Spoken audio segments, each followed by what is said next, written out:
Bibliothèque. Au niveau des bibliothèques, ici, on met tous les noms des livres qui existent dans notre librairie. L'auteur de livres, tout ça, la quantité qui est important. On doit mettre la quantité de livres et aussi le prix que vous avez acheté le livre. Ça vous permet de connaître le coût de chaque livre. Vous devez tout définir là. Et si les membres de la bibliothèque, ce n'est pas tout le monde qui va à la librairie. Donc, quand une personne veut prendre un livre, vous devez lui ajouter comme membre. Émission et retour. Quand une personne vient prendre un livre aux librairies, vous devez choisir la personne, vous devez choisir le livre qu'il prend, la date qu'il prend et la date qu'il va retourner. Quand il retourne le livre, vous allez choisir le livre retourné. Ça veut dire que la quantité de livres reste comme c'était. Mais quand il ne retourne pas, ça veut dire que l'étudiant a le livre de l'école, il n'a pas remis. Ça, c'est les livres électroniques. On commence par livre. Le livre ici, il y a déjà certains livres qui est entré. On peut ajouter ici. On peut tout effacer ça. Donc, je vais juste modifier un là ici. Je vais juste modifier un pour gagner du temps. On a un livre qui s'appelle Aladdin. Voici l'idée des livres. C'est normalement écrit derrière les livres. Celui qui gère la librairie va mieux comprendre. Ce livre a été acheté à 5 000 francs. Il y a combien de livres de cet auteur ici? Peut-être nous avons 15. Ok, nous avons 15. S'il y a le couverture de livres, on peut télécharger, on met ici, on met mettre à jour. Donc, nous avons 15 livres par Aladdin. Voici ça ici. Donc, quand nous avons le livre là, on vient maintenant sur bibliothèque, on met membre de la bibliothèque.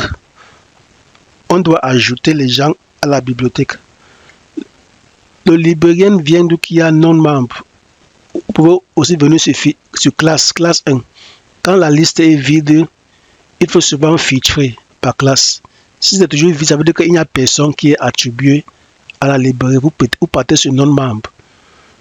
Non-membre, les gens qui ne sont pas membres de la librairie, vous allez voir toutes les listes des élèves. Vous pouvez aussi filtrer par classe. Si celui-ci a envie de prendre un livre à la librairie, il faut d'abord lui ajouter comme membre de la librairie. Quand tu l'ajoutes là, il va quitter là, il serait à la librairie. Tu ajoutes encore l'autre aussi, il quitte là, il serait à la librairie. Donc là maintenant on clique sur membre. Quand on clique maintenant sur membre, on verra qu'on a 2 membres de la librairie. Quand c'est fait maintenant, on rentre maintenant au bouton de bibliothèque. On vient maintenant sur émission et retour. Là maintenant, on a envie de donner les livres aux membres. Donc, s'il n'y a personne là, on vient sur nouveau prêt. Nouveau prêt, ça veut dire qu'on a envie de prêter un livre. On prend Aladdin. Voici le livre qui est disponible, que la quantité a été définie. Nous avons 15. Ok, c'est déjà là. On veut donner le livre là à quelle date? On donne ça le 30. On donne ça à qui? On ajoute 2 membres de la librairie qu'on a ajouté. On va donner à étudiant des mots de choix. On met émettre un livre. On a donné ça à l'étudiant là. Donc le système connaît qu'il a le livre là. Et le jour que l'étudiant là ramène le livre, on prend seulement, vous rentrez sur le bouton émettre et vous prenez seulement retourner ceci. Ça veut dire qu'il a retourné le livre là et la quantité devient 15 comme c'était. Mais quand vous émettez, la quantité réduit à 14. C'est comme ça au niveau des bibliothèques. Ça, c'est les livres électroniques. Vous pouvez télécharger les documents PDF. Beaucoup de choses. Quand les élèves se connectent au système, quand ils cliquent là, ils peuvent directement